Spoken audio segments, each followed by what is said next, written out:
Hello, welcome to this video. Today we're looking at Google Drive. Having done a recent video on OneDrive, I thought it was only fair to run through Google Drive. So we're going to start by going through the navigation. So on the left hand side here we've got a menu which we're going to walk our way through. So we're going to start by clicking on the New button. So we click on the New button and it allows us to create a folder, and we can name that folder. It allows us to upload an individual file. We can upload a group of files.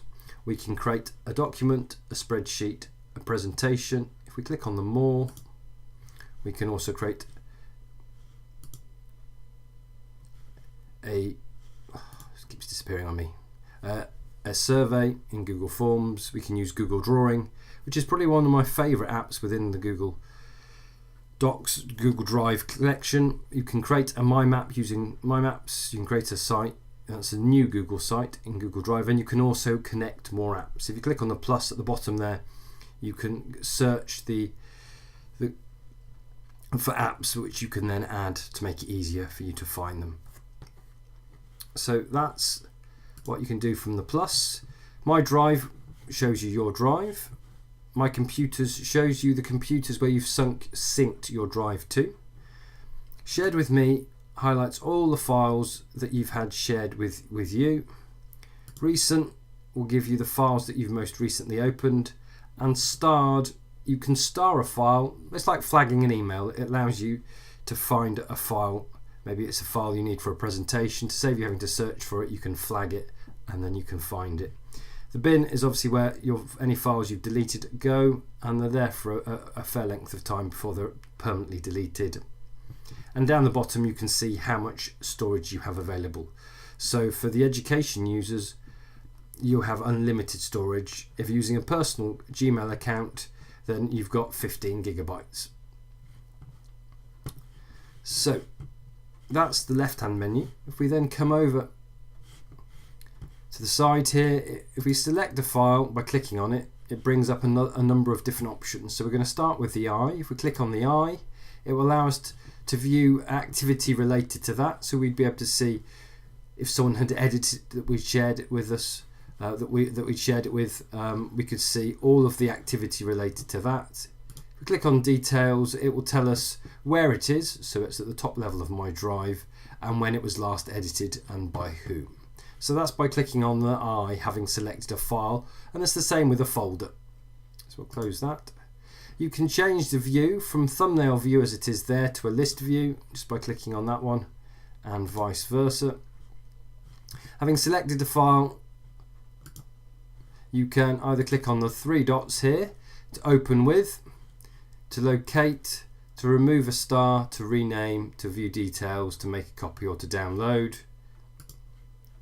And if you right click, you can share it with someone. You can get a shareable link, which means typically that anyone with a link can view.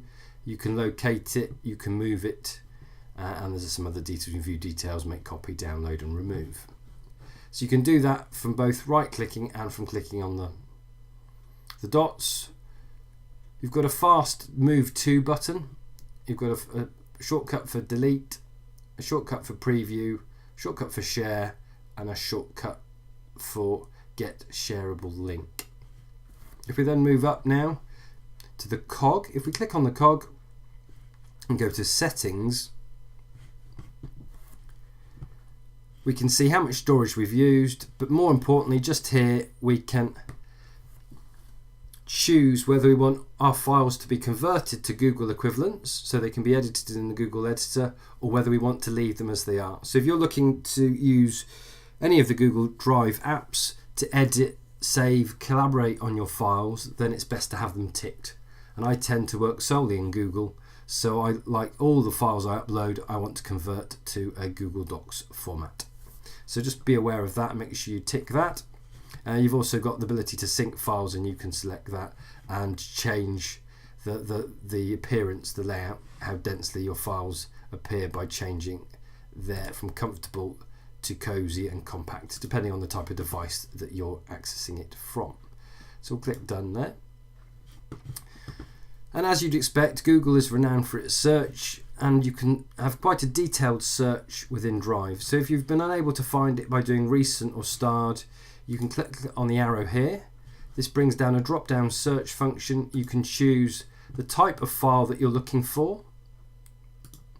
You can choose the author, so owned by you or owned by a specific person, or just not owned by me. So I'm going to say owned by me.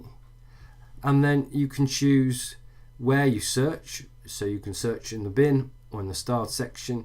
You can choose the time that it was date modified, so if you remembered that you've modified it within the past week, and then you could enter the item's name, include any items that you want within the file itself, if it's shared with anyone, and then you can hit search. So it's a really useful way, if you manage to misplace a file, to use the drop down and then to set what file type and who has access to it, and then click search. I don't think I've got any files that sit in that category, but there you have it. It's a great way to find files if you've misplaced them. So that gives you an overview on how to use Google Drive. To get back to the front page of Google Drive, you just click on the Google Drive icon. That will take you back to the start. So very quickly, how can you use it? Well, it's a great tool for real-time collaboration. You can have up to, I think it's up to 30 people editing a file at the same time. Through revision history, you can see exactly what they've edited.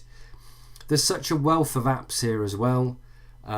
Google Sites is a great way for students to create e-portfolios. If you use Google Slides, which is their presentation tool, you can embed that into your web page within your VLE, so students don't have to download it and can open it and view it within its space. There's just so many different apps. You'll find videos on all of the apps within Google Drive on my YouTube channel. I hope you found this quick tour of Google Drive useful. If you did, please like it, please share and subscribe to the channel, and join me again soon for more EdTech videos. Thanks for watching.